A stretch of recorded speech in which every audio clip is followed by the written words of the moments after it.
poco la idea era separar a la persona de la multitud y a través de la individualización de cada persona entender la individualización de la multitud. Es decir, una multitud es la suma de millones de individualidades. Y lo que nos pasa a todos cuando estamos entre una multitud, en un recital, en el microcentro o en cualquier lado, es que perdemos el concepto de individuo, ¿sí? Somos una masa que nos movemos por un lado o por el otro en función de lo que esté sucediendo. La luz natural manda, digamos. No solo manda, sino que organiza y es la verdadera protagonista de la situación. O sea, este trabajo sin determinado efecto de la luz natural no tiene sentido. Solo vemos aquello que pasa por el rayo de sol que está entrando perfecto, ¿sí? En donde no pega el sol directo, ese que te quema y te hace transpirar, no se ve. Y es ese sol, de alguna manera, el que por un lado te separa de la multitud y te transforma en persona o en individuo más que persona. Y por otro lado, a la vez, si le das una vuelta de tuerca más, ese pedazo de sol es el único contacto que tenés con la naturaleza, ¿sí? Lo demás es cemento, edificio, subte, ruido y todo eso. El sol es el único, es la naturaleza que se puede colar por los edificios y decirte, mirá, existe la vida después del microcentro.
El proceso de medicalización, que es un proceso característico de la modernidad, digamos, no es de estos últimos años, sino que se viene gestando prácticamente desde que nacieron los estados modernos.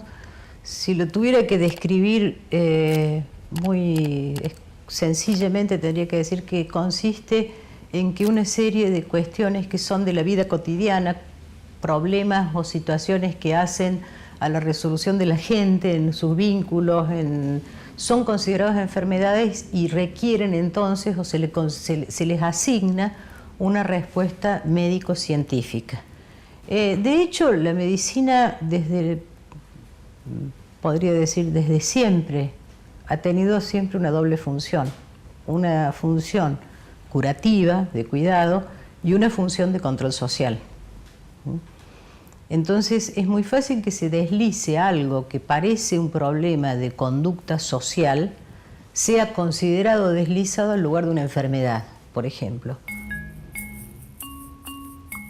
La medicalización de la infancia empezó también muy tempranamente.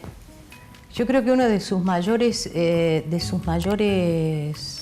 signos durante la década de los 50 y los 60 fue cuando se trató de reemplazar la lactancia materna por la leche de fórmula. El otro paso que se dio en ese periodo, que fue realmente catastrófico en algunos puntos, fue la medicalización del proceso de parto, del nacimiento de los niños. Llegando en la década del 50 a considerar un logro el parto con anestesia. En la década del 60-70 apareció un sedante para bebés que se llamaba Dimaval, me acuerdo, Y que entonces los pediatras le indicaban a las madres para todo bebé que llore. En principio fue eso, se medicalizó el nacimiento, se medicalizaron los primeros vínculos de la madre con el bebé. Los siguientes pasos, ahora los actuales, son medicalizar la conducta de los niños. Ahora voy a lo que más se medicaliza de los niños hoy en día, la dificultad de atención y la dificultad de quedarse quieto, sentado disciplinadamente en un aula, más hoy en día apareció un síndrome que se llama síndrome de oposicionismo. Son esos chicos que se oponen a todo, que están enojados, contestadores, etc. Es llamativo porque hoy en día la psiquiatría infantil se ha apoderado de una serie de características que en realidad en nuestra época eran consideradas fracasos en las pautas de crianza.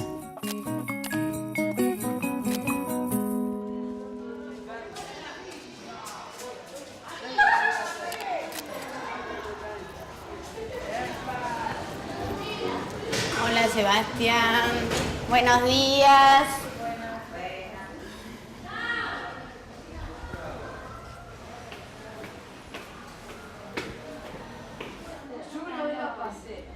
Soy Graciela Pedroche, directora de esta escuela 501 de La Matanza, una escuela muy céntrica en el centro de Ramos. Gran parte de la matrícula de los chicos que vienen a la escuela tienen trastornos emocionales.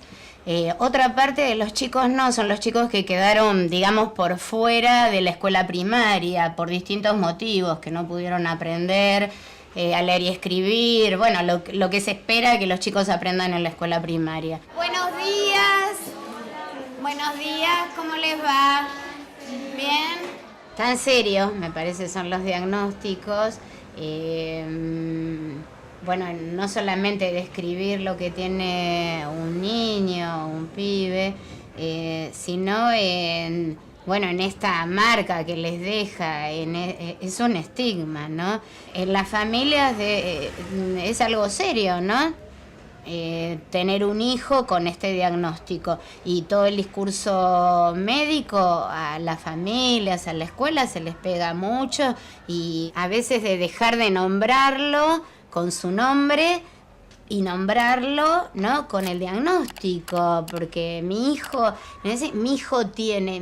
es, no sé, Asperger o síndrome de Down o el diagnóstico pasa a ser lo que es.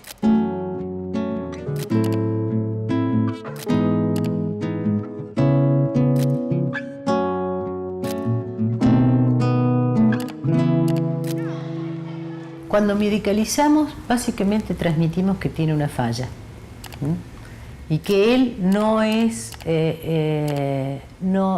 a la altura de sus pares, por llamarlo de alguna manera.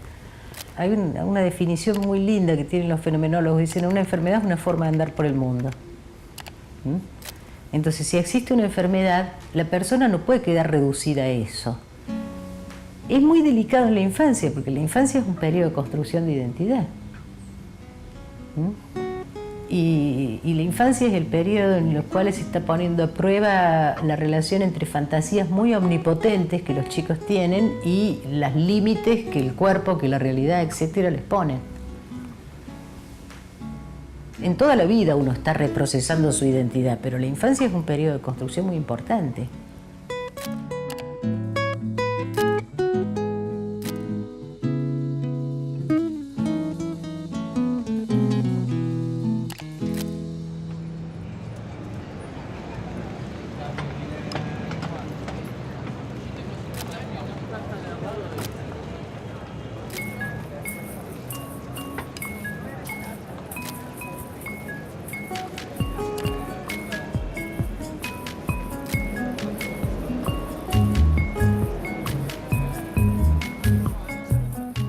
Cuando uno para y mira, es decir, ve con atención, mira, presta atención a lo que está viendo, puede individualizar a las personas, puede separarlas por género, por edad, por color de la ropa, puede empezar a arriesgar una historia sobre esa persona, o la puede inventar. Y eso fue un poco también el punto de partida de este trabajo, es decir, a partir de esas fotos que iban saliendo de personas que se separaban de la multitud, yo podía imaginar historias de cada una de esas personas. Historias que después quedaban en eso, ¿no? En la imaginación pura, pero es un poco la idea del trabajo también, que uno al enfrentarse con estas fotos pueda especular sobre quiénes son esas personas, qué hacen, por qué están ahí. Es decir, entenderlas como individuos, no como parte de una multitud.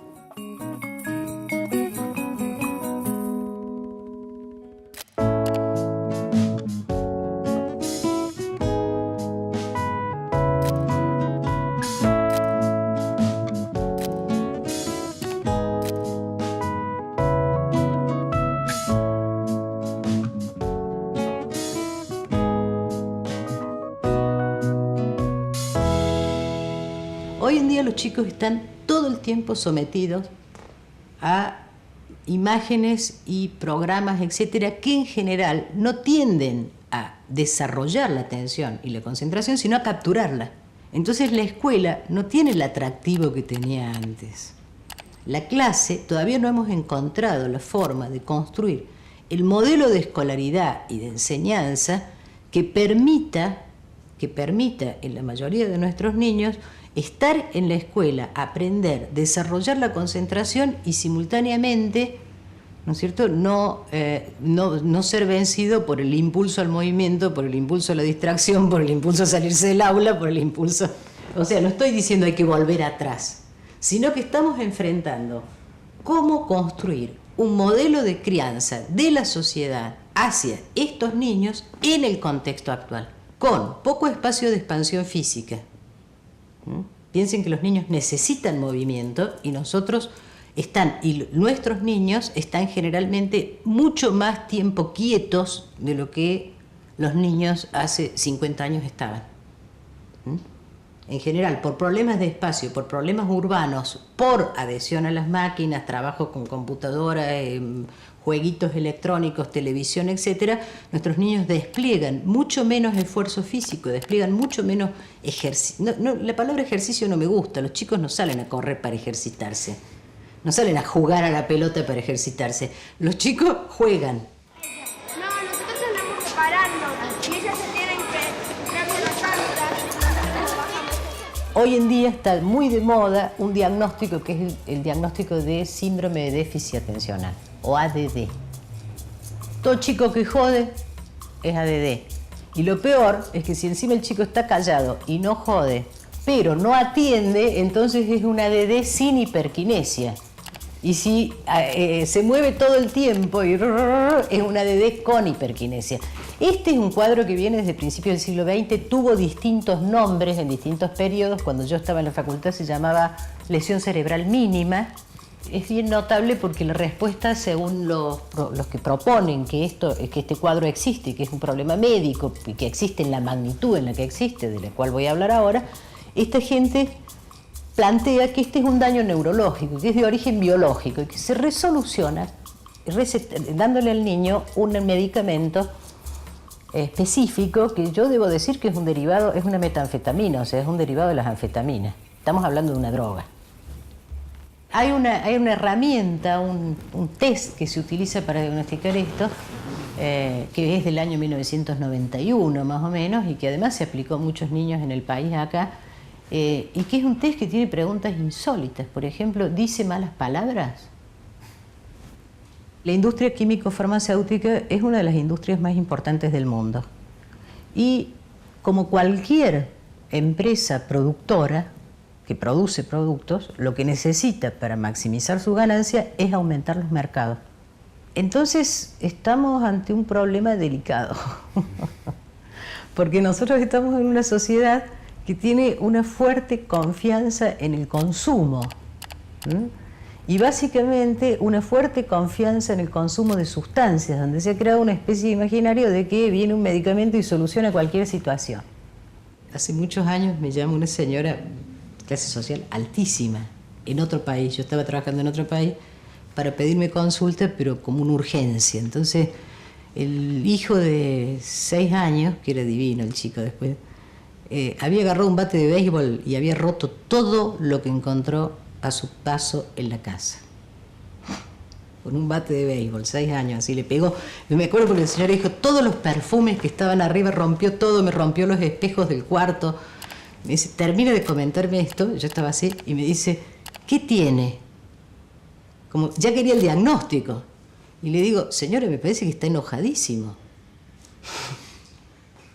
Es un chico muy enojado. Ahora, ¿por qué? Vengan, ustedes, tráiganlo y vamos a ver de qué se trata. Entonces fue muy difícil que viniera el padre. Cuando el padre finalmente viene, que era un alto ejecutivo, un hombre muy agradable, pero perdido en... vaya a saber qué cosa, cuando la madre empieza a hablar, 3 veces los tuve que citar para que viniera él. Cuando la madre empieza a hablar del chico, el padre me mira y me dice, ¿sabe que nunca pensé en él? Maravilloso. Pero no era una mala persona. Él nunca había pensado en ese chico. Lo tuvo, el chico se estaba criando en la casa, él lo veía de vez en cuando. Entonces, ahora que ella habla, me doy cuenta que es un chico interesante.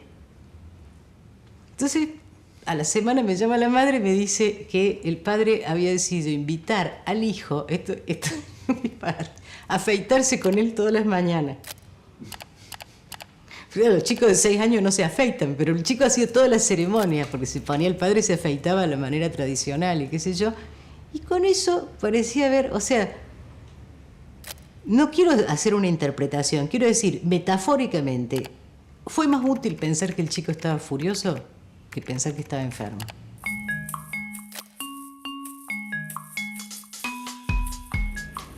Creo que en general se diagnostican más los que molestan que los que no molestan. Entonces creo que con facilidad, por ejemplo, un niño que está atravesando una situación de depresión y que está muy callado, muy quieto y que más o menos cumple la tarea, pasa desapercibido.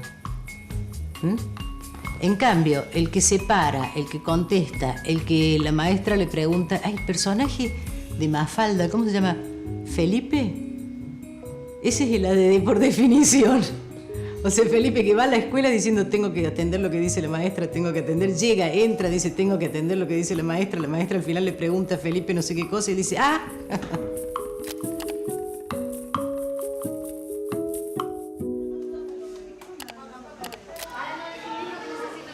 Permiso. Buenas. ¿Quién era que me iba a invitar mate que me dijo? Yo. ¿Quién egresa de acá? Yo creo que una cosa sería flexibilizar, ¿no? Aunque la palabra no es muy linda, las condiciones de la escuela, ¿no? La escuela está muy normada, disciplinada. Nosotros vemos que por ahí en educación especial podemos armar otras cosas, que yo creo que en la escuela primaria se puede armar y en el jardín, ¿no? ¡Ay, qué lindo! Si sabemos que son chicos que no pueden estar en el aula las 4 horas y con lo difícil que es la escuela primaria, porque es muy difícil, porque es todo, muchos todo el tiempo, ¿no? Y por ahí hay una maestra en el aula para esto. Pero bueno, me parece que ahí está, pensar cómo poder armar con el gabinete, con la dirección de la escuela, con los maestros, otras propuestas para los pibes.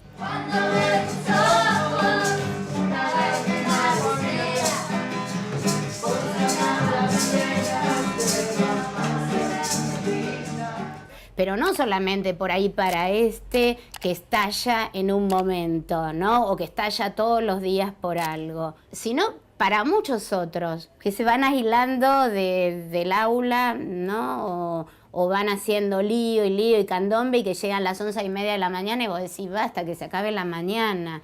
Son todas lavandas, ¿viste? Estamos plantando lavanda. No sé qué vamos a hacer cuando terminen las clases.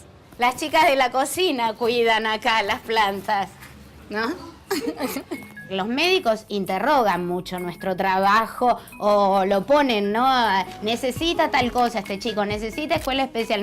Y nosotros nunca ponemos en interrogación la palabra del médico.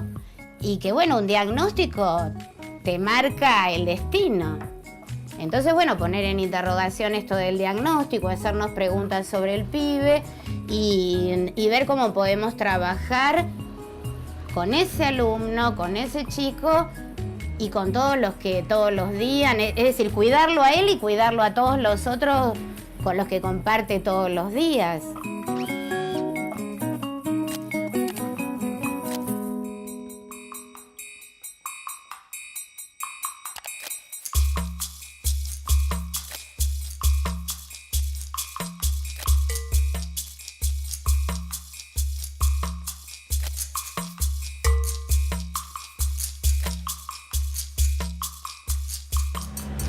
En realidad es medio una conexión que no tiene mucha explicación.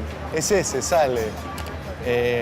Un poco es el que elige la luz que está pasando y otro poco es el que te comunica eso que tiene, que sale. A veces es algo especial que llama la atención, pero en general no. En general son justamente la idea es concentrarse en los seres más anónimos, porque bueno, son los que menos estamos acostumbrados a ver.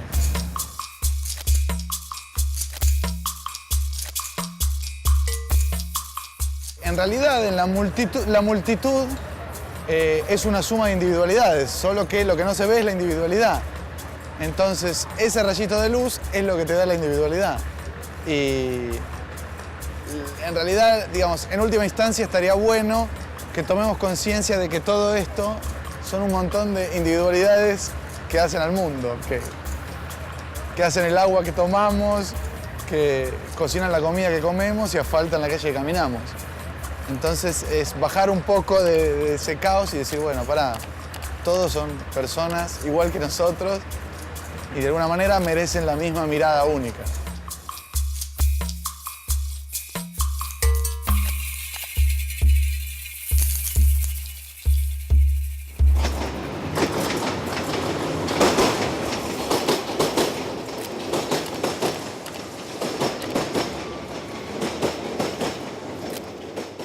Los nuevos, los que vienen por primera vez, los que vienen todos los días, ¿no? Muchos de ellos cruzan este puente para llegar a la escuela. La primera vez que llegan con su familia generalmente no es que llegan con demasiada alegría, ¿no? Llegar a la escuela especial por ahí viniendo del otro lado, de la escuela común, de la escuela que se supone que es la escuela normal.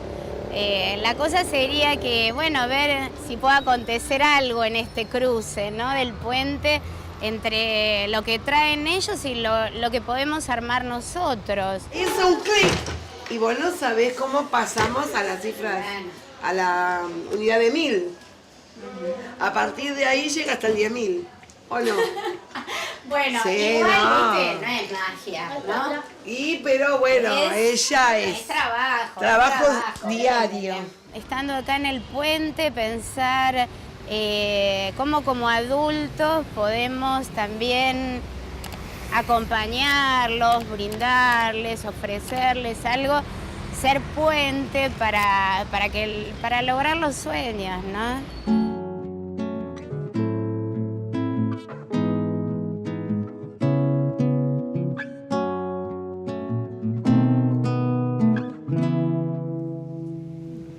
Hay un concepto que es de la ética, que es el concepto de dignidad, ¿no? Que dice que una persona no puede ser tomada como objeto, como cosa o como mercancía. Entonces, a mí me da la impresión de que es muy importante que en la crianza, y cuando digo la crianza no me refiero solo a los padres, me refiero a los adultos.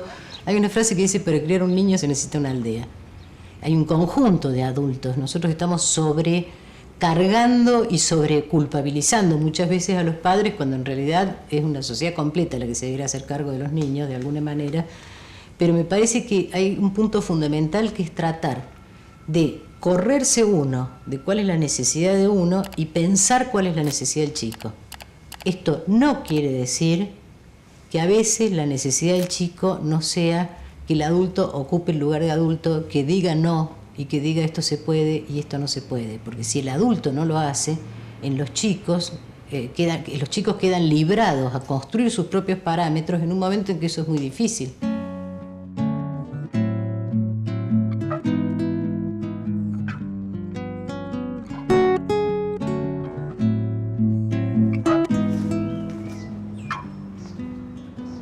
Un chico le dijo a la madre, interrumpió una conversación de los padres, interrumpió así la conversación, le dijo no sé qué cosa y la madre le dijo esperá.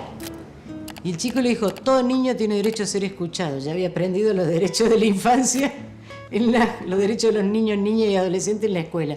Y ella le dijo, sí, pero no 24 horas diarias. Y eso no te habilita a interrumpir una conversación entre nosotros, digamos.